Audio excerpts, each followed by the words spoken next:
جی professor بسم اللہ الرحمن الرحیم اللہم صلی علی سیدنا و مولانا محمد و علی آلہ و صحبہ و بارک وسلم۔ کہ بغیر صاحب آپ کے لیے میں نے ایک شعر لکھا تھا کہ اتنی جرت سے کون بولے گا آپ کو میری عمر لگ جائے۔ آج میں اس شعر میں ترمیم کے ساتھ آپ کو دعا دیتی ہوں کہ اتنی جرت سے کون بولے گا آپ کو عمر خضر مل جائے۔ ہم گھروں میں بیٹھ کے خواتین تماشا دیکھ رہی ہیں کہ الرجال قوامون علی النساء کہنے والے 57 اسلامی ممالک کے حکمران کس نیند میں سو رہے ہیں، وہ کس بے حسی کا شکار ہیں۔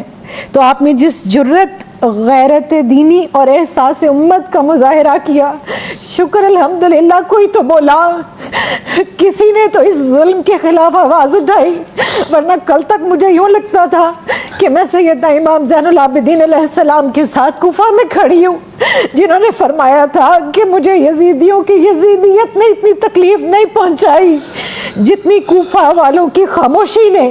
اور جان لو کہ جب بھی کبھی کہیں ظلم ہو اور امت اس کے اوپر خاموش ہو تو وہ لوگ کوفی ہیں، وہ جگہ کوفہ ہے اور وہ رویہ کوفیانہ ہے۔ تو مجھے تو سمجھ نہیں آ رہی کہ سسکیاں کس زبان میں لکھوں۔ آج الفاظ آپ دیدہ ہیں اور جو آپ کا حال ہے نا، روز آج 11 دن ہو گئے ہیں، ہم مائیں جب اپنے بچوں کو روٹی دیتی ہیں نا تو ہمارے بچوں نے انکار کر دیا کہ ہمیں ایک وقت روٹی دے دیا کریں۔ ہم سے نہیں دیکھا جاتا غزہ کے اندر اپنے معصوم بہن بھائیوں کا اس طرح سے گاجر مولی کی طرح کٹنا، گویا ان کو تو انسان بھی نہیں سمجھا جا رہا۔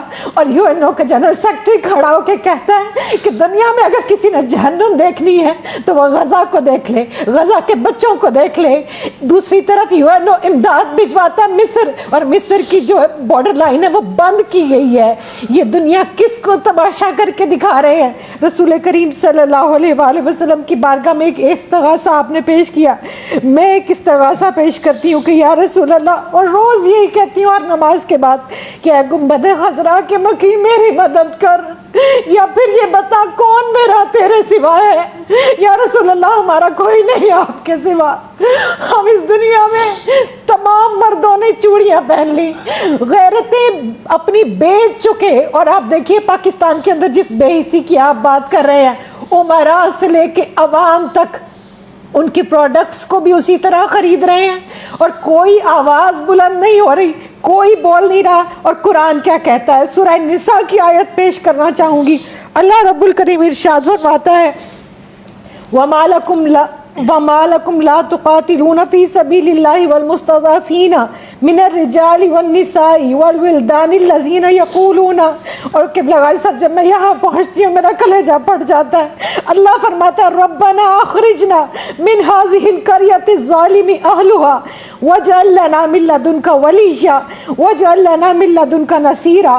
اور اللہ جھنجھوڑ کے پوچھتا ہے کہ اور تمہیں کیا ہو گیا ہے کہ تم اللہ کی راہ میں لڑتے نہیں؟ کمزور مردوں اور عورتوں اور بچوں کے لیے جو یہ دعا کر رہے ہیں کہ اے ہمارے رب ہمیں اس بستی سے نکال جس کے لوگ ظالم ہیں، اور ہمیں اپنے پاس سے کوئی حمایتی دے دے، اور ہمیں اپنے پاس سے کوئی مددگار دے دے۔ اور سورہ توبہ کی آیت نمبر 14 میں اللہ تعالیٰ ارشاد فرماتا ہے کہ پھر تنبیہاً، کہ پھر تم انتظار کرو اس وقت کا کہ جب اللہ عذاب بھیجے۔ اگر تم اپنا مال پیارا ہے، آرام پیارا ہے، اپنی اولاد، اپنی بیوی بچے، اپنے گھوڑے، اپنے کاروبار، اپنی زندگیاں، اور ہم اسی جمود کا شکار ہیں، ہم اسی بے حسی کا شکار ہیں۔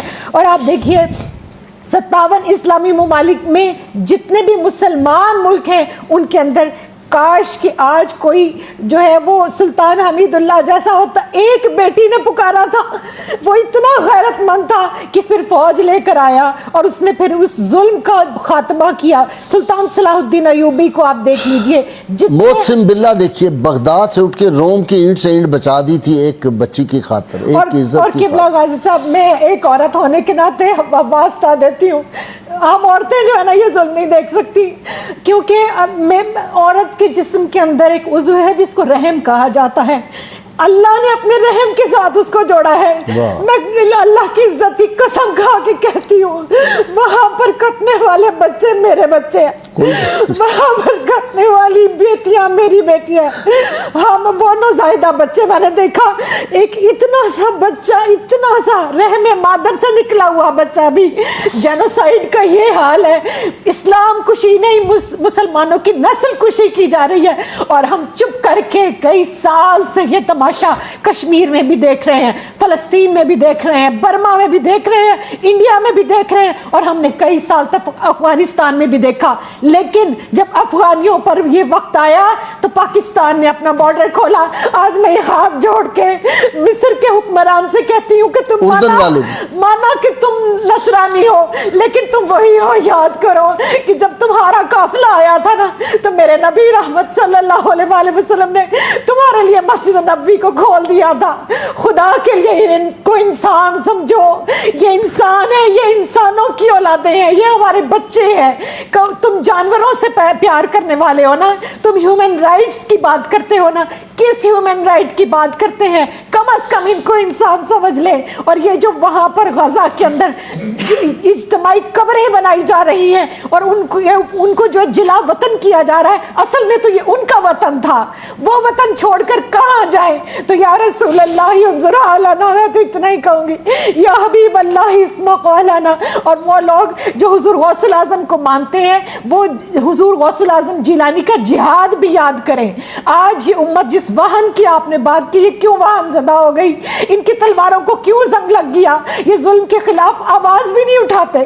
چلے میں اور آپ تلوار لے کر نہیں نکل سکتے, ایک ریاست کا کام ہے کہ وہ نکلے, لیکن ہم آواز تو بلند کریں. آج تمام سوشل میڈیا کے اکاؤنٹس بند کر دیے جاتے ہیں جہاں فلسطین کی بات ہوتی ہے.